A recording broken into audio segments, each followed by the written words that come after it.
In episode 48, the story begins with Snarf testing out one of the recorders that Panthro built. So, after that, long story short, he heads towards Cat's lair. Then he went inside. Once he went inside, the next thing he did was to run around a little. So that's what he did. Then, long story short, back with Snarf, he couldn't avoid the camera, so he decided to go on the elevator. So he did. Once he got off the elevator, he arrives in the meeting room. So in the meeting room, he tried hiding under the chair, under the table, but no matter which way he went, there's always a camera there. So he ran off. So back with Snarf, now that he left the meeting room, he now arrives in the control room where he was surrounded by the Thundercats. So I guess you could say that the test run turned out fine. So Snarf was asking Panthro, how was I? Did I do all right? Well, what do you say we find out? Panthro said.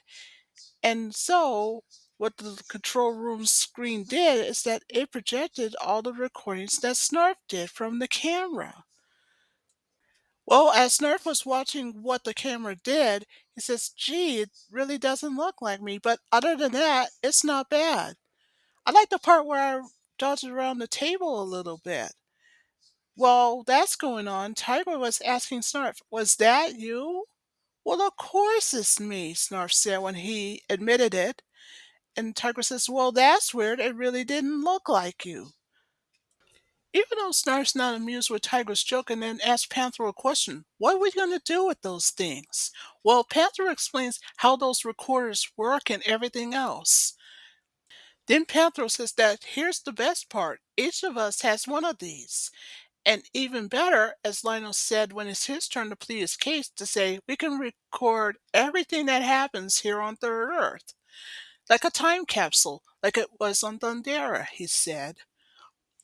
Well, Wily Kid and Wily Cat are pleased to hear about this idea.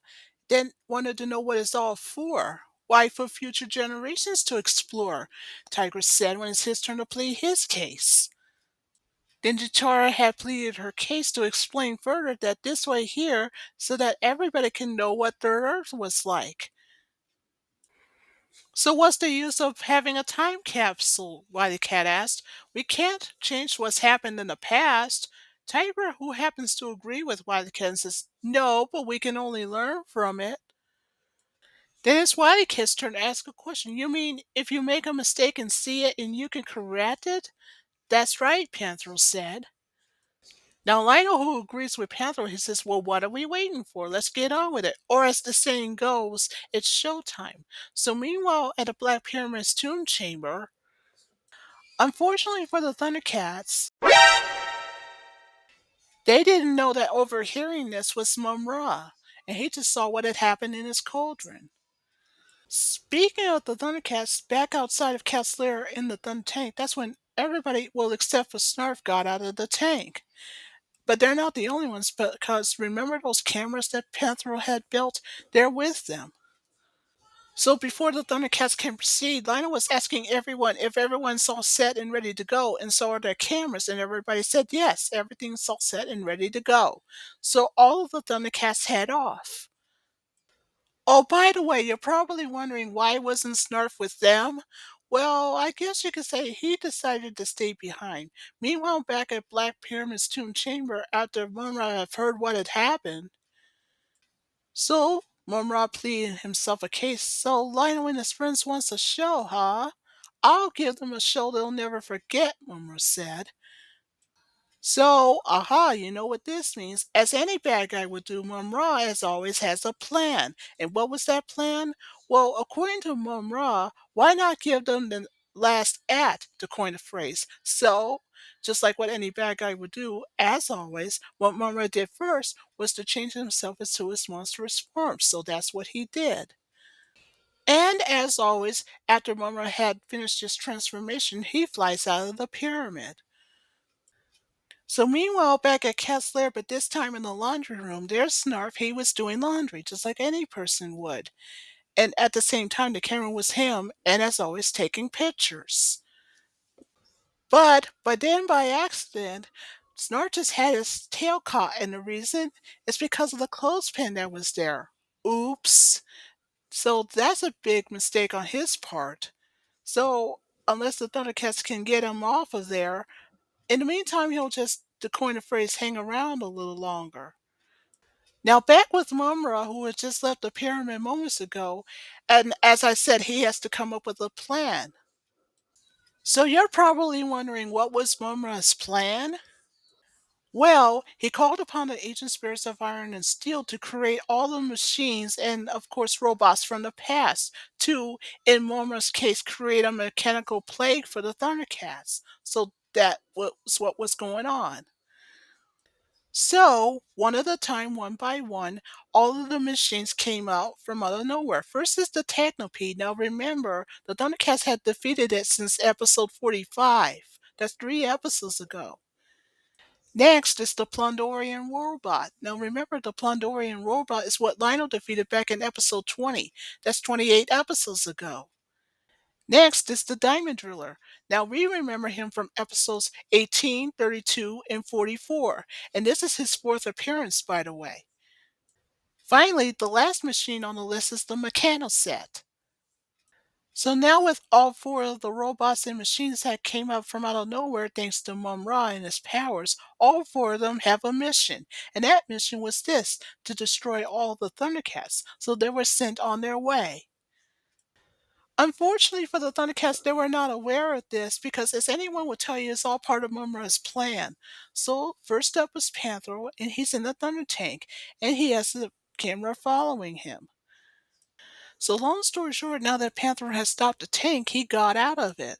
And just like what any person would do, he uses his nunchuck tricks. That's something. Then long story short, as Panther was doing it, but then he had to stop because he had to find out what is going on over there. Remember the Technopede that the Thundercats had defeated since episode 45? So, to investigate further, Panther went over to get a closer look. So that's what he did. As Panther went to get a closer look, he couldn't believe it even if he saw it. It's the Technopede, the same one that was defeated back in episode 45. But he couldn't help but wonder, what's it doing here and what has just happened. So, back with Panther, by the time he found out what had happened, the Technopede, for some reason, started attacking him. But luckily for Panther, he manages to avoid it. But unfortunately, bad news for Panther, he wasn't quick enough, so he was knocked out at the moment. Next up is Tigra, and he did the same thing as Panthro did, only the camera is recording Tigra. So, just like what any Thundercat would do, what Tigra did is that he uses his bullet whip, how he became invisible, and his tricks and everything else. But just like what Panthro did, what Tigra saw is a disc that's coming from out of nowhere. So just like what Panthro did, he went to investigate to find out where that disc was coming from. So that's what he did. So back with Tiger, as soon as he came to investigate, that's when what he saw in front of his eyes is the Plundorian robot. Now remember, that's the same one that Lionel had defeated 28 episodes ago. He was horrified. He now realized where that disc was coming from, and that's from the robot itself. So Tiger, just like what any good guy would do, he goes one-on-one with it. But he didn't stand a chance. Things are looking bad for Tigra. But luckily for Tigra, he manages to recover and avoid the war boss attack. While that is going on, the Diamond Driller, meanwhile, he's at Rockman Country, and he does what any bad guy would do, set a trap for Chitara whenever she comes his way. So, speaking of which, back with her, and just like what Panther and Tigra did, she too has a camera with her, and she did the same thing, and this time with her baton.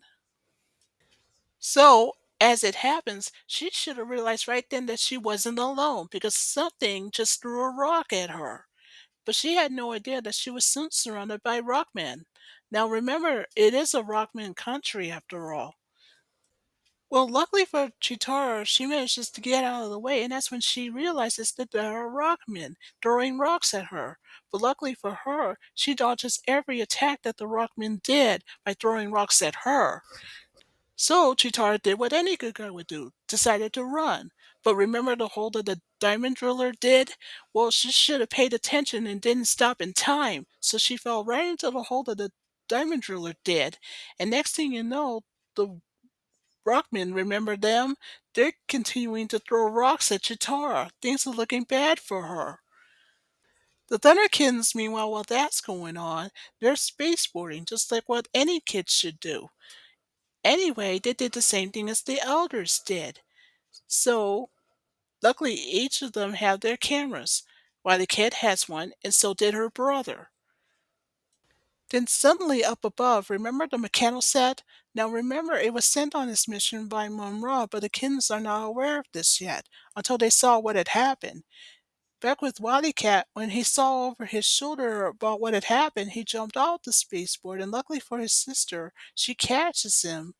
But then the mechanical set went on the attack, so the kids know what to do. They decided to get away, so they did.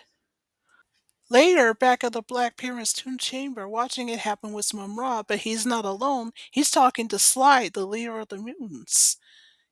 So what Mumm-ra did is that he just told Slide about the plan once the Thundercats are out of the way. So, according to Mumm-ra, he said that Slide's job was to take care of Lino himself. So after Mumm-ra, as he says in his case, to tell Slytha what better way to attack Lino on his own, and so were his friends, the mutants that is. So what Mumm-ra did is to tell Slythe, go, tell the mutants that they have a mission to destroy Lino, he said. So, yep, you guessed it, the Thundercats should have realized that it was all part of Mumm-ra's plan.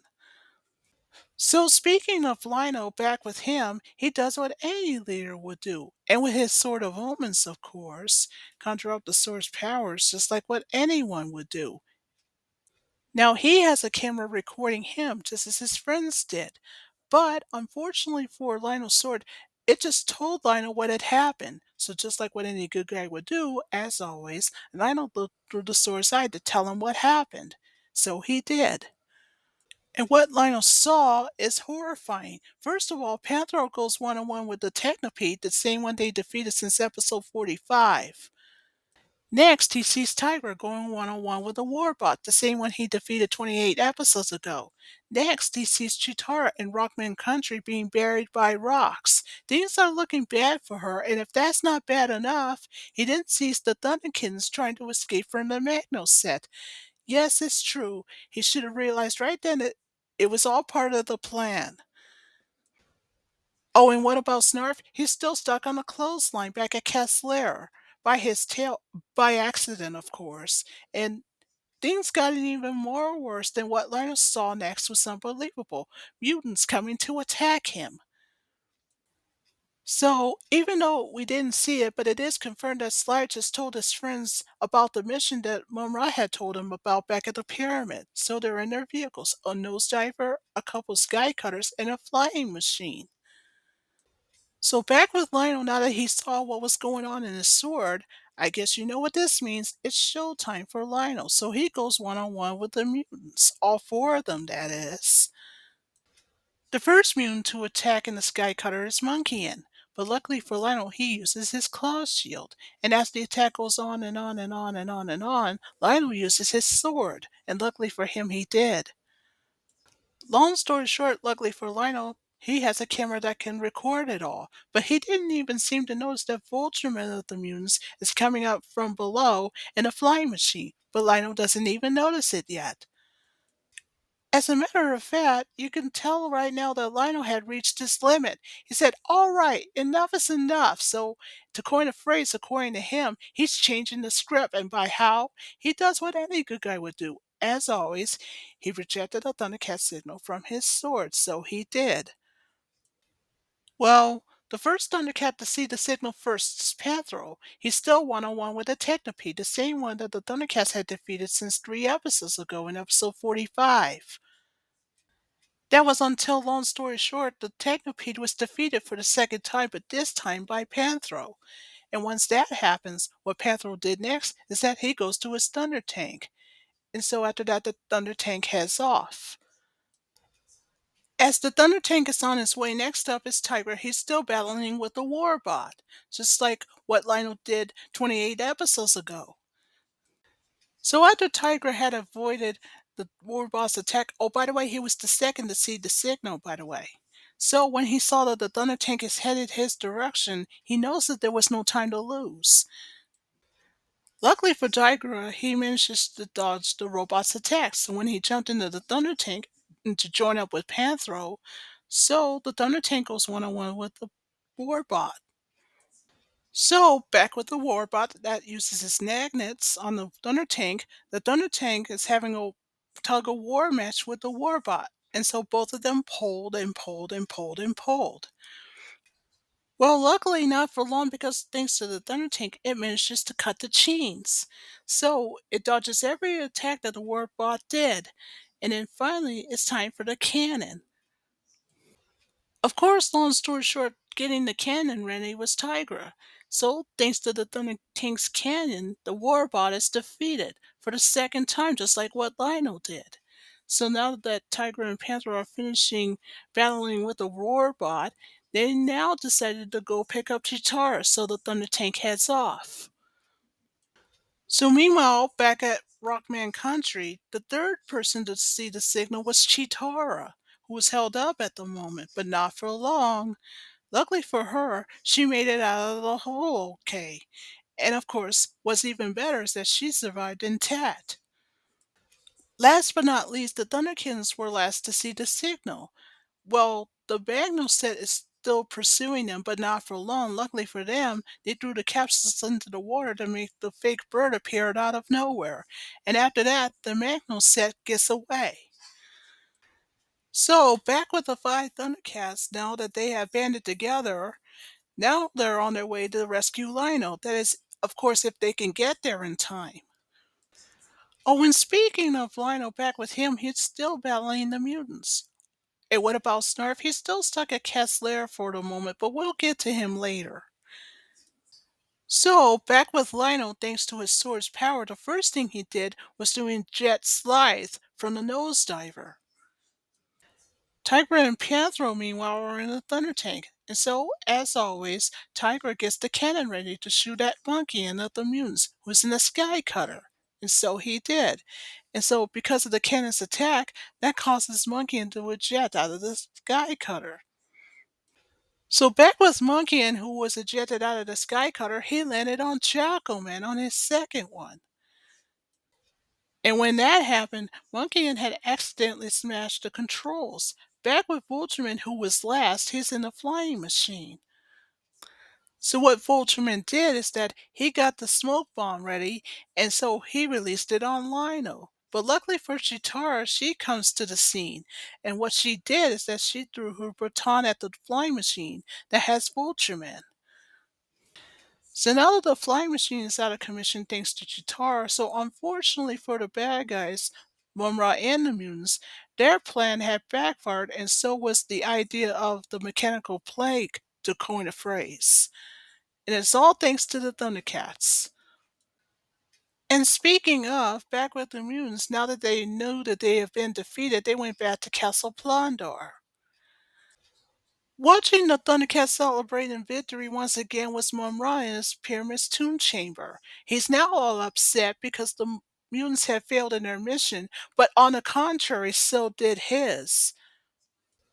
So as Mumm-ra heads back to his sarcophagus, he says, maybe I asked too much for those mutants. As a matter of fact, this is just a rehearsal, a curtain call, Mumm-ra said. Then Mumm-ra also pleaded a case to say, I will not leave the stage so easily. And you can rest assured that I will not rest until you Thundercats will pay and you all will be destroyed. So Mumm-ra went to sleep in his own sarcophagus, humiliated and defeated. So meanwhile, back at Cat's Lair, now that the Thundercats are done recording for the day, and let's not forget Snarf, and I told you we'd get back to him later. It was thanks to Lionel and his sword power. Well, let's just say Lionel took care of that situation. And luckily for Snarf, he was caught by Panthro when he did. So back in Kessler's control room, and yes, you've heard right, everyone's cameras had captured everything that the Thundercats did. So Lionel went first to tell Snarf that he was great, and of course, Tiger said that you're indeed a star, and he's not kidding. Well, that's true, Snarf says when it's his turn to plead his case, but he said that's the last time he does a comedy act. Before Snarf can leave the control room, he said that next time he's going to be serious. Well, Panthro has his turn to plead a case to agree with Snarf. So, yes, it's true. The Thundercats did have a heck of a show, but with a victorious twist, of course. And so that ends episode 48.